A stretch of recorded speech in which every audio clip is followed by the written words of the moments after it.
बिस्मिल्लाहिर्रहमानिर्रहीम। अस्सलाम वालेकुम एवरीवन। ठीक तो कैसे सब। आज मैं आपको मदीना की ज़ियारतें करवाऊंगी और ये जो ज़ियारतें हैं ये तकरीबन पार्ट 1 में आएंगी, ठीक है। पार्ट 2 भी आएगा। पार्ट 2 में बदर की तमाम ज़ियारतें आएंगी, ठीक है। और ये जो ज़ियारतें हैं ये आज हम करेंगे तकरीबन 4 से 5 ज़ियारतें हैं, ठीक है। और स्टेप बाय स्टेप आपको बताती जाऊँगी। यहाँ पे हम सबसे पहले ना मस्जिद कुबा में आए थे और जो लास्ट व्लॉग है उसमें भी मैंने इसका थोड़ा बहुत बताया था, ठीक है। लेकिन अभी हमने यहाँ से ज़ियारतें स्टार्ट की हैं। सो आज के व्लॉग में भी हल्का फुल्का से इसका आपको बताऊँगी और फिर हम यहीं से स्टार्ट करेंगे और आगे चलते जाएंगे। यहाँ पे 2 नफल अदा करने का सवाब पूरे उम्रे जितना मिलता है।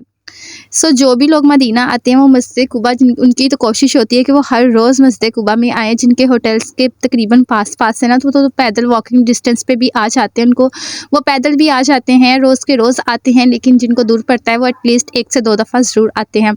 और ये मस्जिद कुबा का ऊपर वाला हिस्सा है, ठीक है, ऊपर वाला पोर्शन है। और यहाँ पे जो लोग ईमान रखते हैं, अकीदा रखते हैं, वो यहाँ पे यहाँ के पिलर्स के ऊपर और यहाँ की दीवारों के ऊपर नाम भी लिखते हैं।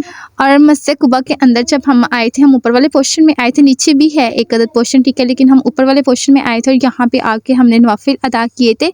और अगर यहाँ पे मैं आपको इसका सारा विज़िट करवाऊँ ना तो ये तकरीबन बहुत ही माशाल्लाह बहुत प्यारी मस्जिद है। और यहाँ पे अगर हम दूसरी तरफ लेके जाएँ तो यहाँ का जो नीचे वाला हिस्सा है आधा हिस्सा औरतों का है और आधा हिस्सा मर्दों का है। और यहाँ पे आप देख सकते हैं बहुत ही प्यारी मस्जिद है ये और बहुत ही प्यारा नज़ारा है। आधा हिस्सा मर्दों का है और जो पीछे वाला हिस्सा है वो औरतों का है। यहाँ पे आप देखें तकरीबन आपको इतना रश नज़र नहीं आएगा क्योंकि यहाँ पे जो पीछे वाली इसकी साइड है वहाँ पे अच्छा खासा रश हो गया था और उन्होंने दरवाज़ा बंद कर दिया था, इसलिए हमें ऊपर वाले पोर्शन में आना पड़ा। लेकिन ऊपर वाला पोर्शन भी अपने लिहाज से बहुत ही माशाल्लाह प्यारा था।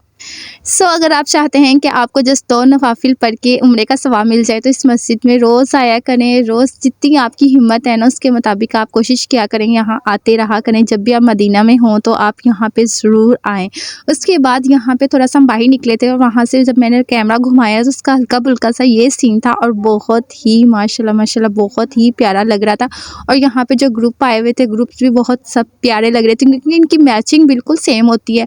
इनके स्टॉल और इनके अबाए, इनके बैग्स वगैरह each and everything are same, तो बहुत ही अच्छा लगता है। यहाँ से फिर हम नेक्स्ट ज़ियारत करने के लिए निकल पड़े थे। अल्लाह के हुक्म से आग लगा दी। अल्लाह ने फरमाया कि मेरे महबूब इस मस्जिद को जला दो। ये सामने जो दरख्त है इसके पास वो मस्जिद थी, बिल्कुल इसके साथ में। और ये उल्टे हाथ पे मस्जिद है बड़ी।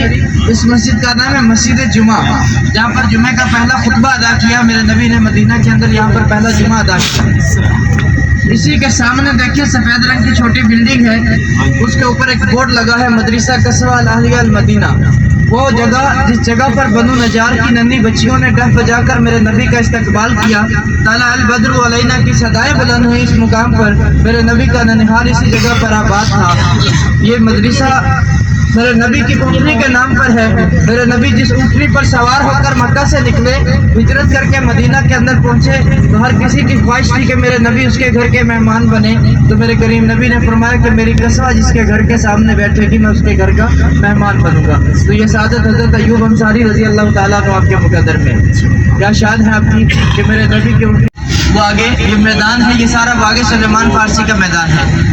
अब उस राहत ने मेरे नबी को देखा नहीं, मेरे नबी की 3 निशानियां बता दी। एक सदका नहीं लेंगे, दूसरा तोहफा कबूल कर लेंगे, तीसरी निशानी बताई दोनों कंधों के दरमियान मोरे नबूवत होगी। अब जब आप फारस से निकले तक इस खंदक को खोदा गया और जब कुफार मक्का का लश्कर आया उसमें अमर बिन अब्दुबत काफिर था, जिसको अल्लाह ने इतनी जान दी थी कि अगर उसके एक हाथ में तलवार होगी और एक ही बार में 2 टुकड़ों में तकसीम होकर वास्ते जहन्नम हो गया। और उल्टे हाथ पर देखें पहाड़ी के ऊपर मस्जिद आएगी जिसका नाम है मस्जिद फतह, जिसके अंदर मेरे नबी का क़यामा था जंग खंदक के दौरान। उसके साथ नीचे मस्जिद आएगी काले पत्थरों वाली कब्र नुमा शक्ल की, जिसका नाम है मस्जिद सलमान फारसी। अपने उल्टे हाथ पर देखें, अपने उल्टे हाथ पर देखें पहाड़ी के ऊपर मस्जिद है मस्जिद फतह। यहाँ पर शबीर भाई ममनू है उतारने की ना, बड़ी बस को इजाज़त नहीं है। सारी बसें देखेंगे कोई भी लड़के की सारी जा रही है, नहीं तो मैं ज़रूर उतारता। पहाड़ी के ऊपर मस्जिद है मस्जिद फतह। ये नीचे काले पत्थरों वाली कब्र नुमा शक्ल की मस्जिद है जिसका नाम है मस्जिद सलेमान फारसी, जिनके मशवरे से खंदक खोदी गई है। थोड़ा सा आगे जाएंगे तो उल्टे हाथ में एक बड़ी मस्जिद है जामिअतुल खुंदक के नाम से, जिसके अंदर हज़रत अबू बकर सिद्दीक़ रज़ी अल्लाह ताला अन्हु आपके 2 खादिम थे, उनका खैमा था। थोड़ा सा आगे जाने के बाद अपने सीधे हाथ पर देखिएगा एक मस्जिद आएगी, जिस मस्जिद का नाम है मस्जिद उमर बिन खत्ताब। वो उमर जिनके बाद मेरे बाद अगर कोई नबी होता तो वो उमर होते। वो उमर ऐसा दौरे हुकूमत किया मुसलमानों को, कश्मीर के मुसलमानों को खत्ताब है जिसके अंदर आपका खैमा था। थोड़ा सा आगे जाएंगे तो आपके उल्टे हाथ पर पहाड़ी के ऊपर मस्जिद आएगी जिसका नाम है मस्जिद अली बिला। मस्जिदें उस जगह पर भी के सहाबा के खैमे थे जो फौजी नौजवानों के कि जब सूरत अल-अहज़ाब नाज़िल हुई तो मेरे करीम नबी अपने हुजरे से निकलकर जबल सला के दामन के अंदर तशरीफ लाते हैं। एक दिन गुजर जाता है, सला के दामन के अंदर तशरीफ लाते हैं तो क्या देखा कि महबूब का सर नुकीले पत्थरों पे है, क्या रब्बी उम्मती की सदाएं जारी हैं। आकर फरमाते हैं जो पहाड़ी के ऊपर जो मस्जिद है मस्जिद अली बिन अबी तालिब है। हाँ ना वो पानी दे रहे हैं जो किया हुआ फिर फायदा। ये गाड़ी लाल गाड़ी के साथ देखिए जो लोग खड़े हैं वहाँ पे जंगला लगा है काले रंग का, वह खैमा था बीबी फातिमा तुज़ारा सलाम अलैहा आपका। और ये जो रोड है इस रोड पे हम जाएंगे, ये खंदक का मुकाम, यहाँ से खंदक खोदेगी। और जब हजरत अबू बकर सिद्दीक़ रज़ी अल्लाह ताला अन्हु जबल सिला के दामन के अंदर तशरीफ लाए, मेरे जो मुसलमानों का कबीला वो मस्जिद अक्सा थी। यहूदी और मुसलमान के नमाज अदा किया करते, इबादत किया करते। अल्लाह के हबीब मुसलमान का कबीला यहाँ पर आबाद था। इस मस्जिद का नाम भी मस्जिद बनु सलमा था। मेरे करीम नबी अपने 10 अशरा मुबशरा सहाबा किराम के साथ जब उम्मे हानी के घर उनकी इयादत, पहली रकअत अदा की, रुख अनवर मस्जिद अक्सा की जानिब है, आसमान की तरफ नजर उठाई। फिर दूसरी रकअत अदा की गई, रुख अनवर मस्जिद अक्सा की जानिब है, आसमान की तरफ देखा। अल्लाह ताला ने आपकी नज़र के बाद जी, तो जो हमने बस में बैठ के ज़ियारतें की हैं ना, उनकी आवाज़ तो मैंने उन्हीं की सुना दी है जो कि हमें साथ-साथ गाइड कर रहे थे, जो हमें बता रहे थे कि कौन-सा ज़ियारत क्या है, और उनकी आवाज़ में मैंने आपको सुनवा दी है। लेकिन यहाँ पे हम ये है जी मस्जिद क़िबलतैन, और यहाँ पे हमने उतरे थे और यहाँ पे हमने शुक्राने के नफ़ल अदा भी किए थे, ठीक है। और यहाँ की जो हिस्ट्री है वो भी मैं आपको साथ-साथ बता दूँगी। अगर हम इस मस्जिद को दूसरी साइड से देखें ना तो हमें दोनों ही इनके गुंबद जो ऊपर मस्जिद के ना वो दोनों नज़र आते हैं, और इसलिए हम इसके 2 गुंबद हैं, लेकिन इस मस्जिद को क़िबलतैन इसीलिए कहते हैं कि मक्की ज़िंदगी के 13 साल बाद मदीना मुनव्वरा में 14 माह तक मस्जिद अक्सा क़िबला अव्वल की तरफ मुँह करके नमाज अदा की जाती थी। रजब 2 में एक दिन नबी करीम सल्लल्लाहु अलैहि वसल्लम मस्जिद मदीना मुनव्वरा की एक नवाही बस्ती में नमाज ज़ोहर अदा कर रहे थे, तो ऐन नमाज के वक्त में ही अल्लाह ताला ने वही के ज़रिए इनके क़िबला तब्दील करने की इनको हुक्म दिया था। लेकिन 2 रकात आपने एक क़िबला की तरफ पढ़े थे और 2 रकात आपने दूसरे क़िबला की तरफ पढ़े थे। लेकिन आपको जब आपने 2 रकात पढ़े, आपको फ़ौरन से ही वही नाज़िल होगी कि ए मोहम्मद अपना रुख खाना काबा की तरफ मोड़ लें। इसलिए आपने फिर अपना रुख फ़ौरन से मोड़ लिया, और तमाम सहाबा किराम जो आपके पीछे नमाज अदा करे थे उन्होंने बिना कुछ सोचे अपना रुख खाना काबा की तरफ मोड़ लिया था। इसलिए इस मस्जिद को क़िबलतैन कहते हैं। आगे हम चलते हैं जी, ये है जी हज़रत सलमान फ़ारसी का बाग, ठीक है। यहाँ पे हम जैसे ही उतरते हैं तो यहाँ पे हमने खजूरें वगैरह भी, जो अगर हम खाना भी चाहें एक्स्ट्रा जितनी आप चाहें दिल भर के जी भर के खाएं, लेकिन यहाँ से अगर आप चाहें तो खजूरें ख़रीद भी सकते थे। इसलिए हम बस से नीचे उतरे हैं ताकि हम यहाँ पे आके खजूरें देखें, खाएँ, और अगर हमारा दिल करे तो हम ले भी जाएँ साथ। जी, तो अब यहाँ पे मोस्टली लोग बस से नीचे उतर आए थे, लेकिन कुछ लोग नहीं भी उतरे थे, शायद वो पहले भी आ चुके हैं, उनको यहाँ के रेट्स का हल्का-फुल्का सा अंदाज़ा है। लेकिन यहाँ पे जो खजूरें थी ना, बताया गया था कि 60 से ऊपर एक शाम की, लेकिन मुझे 60 से भी ज़्यादा की शाम की लग रही थी। और यहाँ पे लोग अपनी मर्ज़ी के मुताबिक टेस्ट कर रहे थे, खा रहे थे, जी भर के खा रहे थे, साथ-साथ आप ज़मज़म लेके आए हुए थे वो पी रहे थे, मतलब फुल होके जा रहे थे। और अगर किसी को यहाँ पे अच्छा टेस्ट लग रहा था, रेट मुनासिब लग रहा था, तो वो यहाँ से ख़रीद भी रहे थे।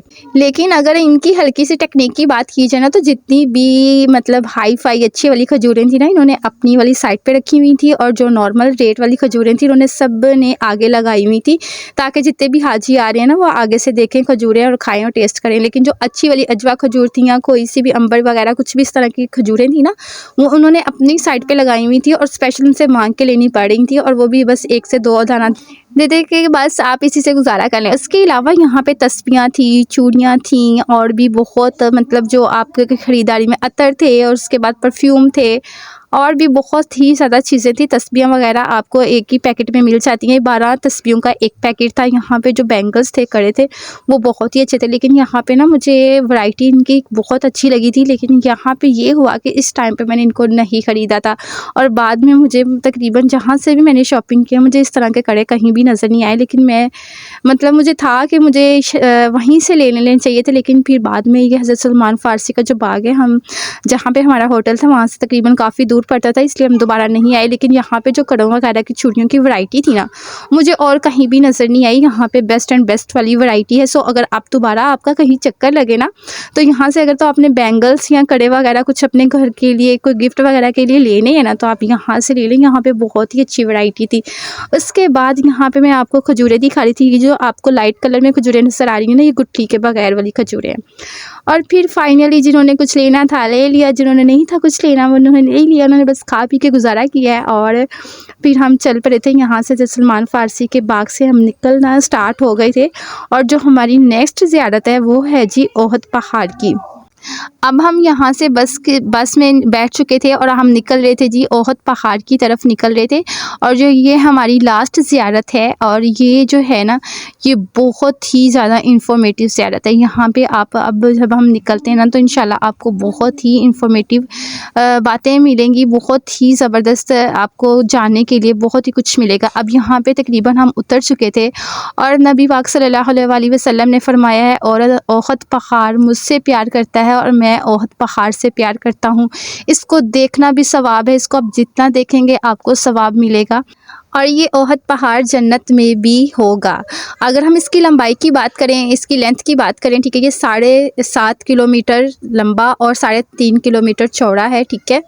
अगर फिर भी इसकी इन्फॉर्मेशन में हल्की फुल्की सी ऊपर नीचे कोई कमी पेशी हो तो आप मुझे ज़रूर कमेंट सेक्शन में भी बता दीजिएगा, ठीक है। अब यहाँ पे हम चल पड़े थे ज़ियारत के लिए, और यहाँ पे ओहद पहाड़ के ना बिल्कुल सामने एक साइड पे एक मस्जिद भी है। मोस्टली लोग कहते हैं कि ये कुछ ज़ियारत वाली मस्जिद है, यहाँ कोई मतलब किसी सहाबा वगैरह का इनसे कोई लिंक है, कुछ ऐसा वैसा, लेकिन ऐसा कुछ नहीं है। ये जो सामने आपको मस्जिद नज़र आ रही है, ये जस्ट इन्होंने नमाज़ पढ़ने के लिए बनाई हुई है। यहाँ पे जो भी आता है, अगर नमाज का टाइम हो गया तो यहाँ पे नमाज अदा कर सकते हैं।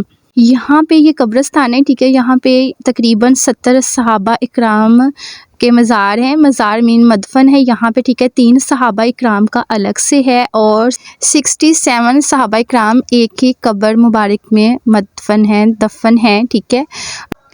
और जो भी लोग यहाँ पे आते हैं वो इस कब्रिस्तान की ज़रूर ज़ियारत करते हैं, और करनी भी चाहिए, क्योंकि हमारे सहाबा इकराम ने यहाँ पे जो ओहद पहाड़ है, यहाँ पे दूसरी जंग अज़ीम लड़ी गई थी और उन्होंने हमारी खातिर ही ये जंग अज़ीम लड़ी थी। सो यहाँ पे जब भी आते हैं हमें हर मुकाम की ज़ियारत करनी चाहिए। अब यहाँ पे अगर हम थोड़ा सा आगे हैं ना, तो मैं आपको 67 सहाबा इकराम जहाँ एक ही जगह पे दफन है उनकी ये कब्र मुबारक है। ये देखिए, आप देख सकते हैं, आपको नज़र आ रही होगी, ये इतनी लंबी है, ठीक है। और यहाँ पे कबूतर भी बहुत ज़्यादा होते हैं। कबूतर तो अल्लाह के घर में हर जगह बहुत ज़्यादा हैं। सो जब भी यहाँ पे आए ना, तो चने वगैरह, कोई बाजरा वगैरह लेके आए इनको लिए, क्योंकि इनका भी हिस्सा बनता है। और यहाँ पे 3 सहाबा इकराम अलग जगह पे हैं। सो अगर कहीं भी कोई मिस्टेक हुई हो तो आप काइंडली माफ़ कर दीजिएगा, कमेंट सेक्शन में ज़रूर बता दीजिएगा। और ये आज की ज़ियारतें यहाँ तक थी। अब जो नेक्स्ट व्लॉग होगा उसमें मैं आपको तमाम बदर की ज़ियारतें करवाऊँगी और हल्की फुल्की इन्फॉर्मेशन भी शेयर करूँगी। अल्लाह हाफ़िज़।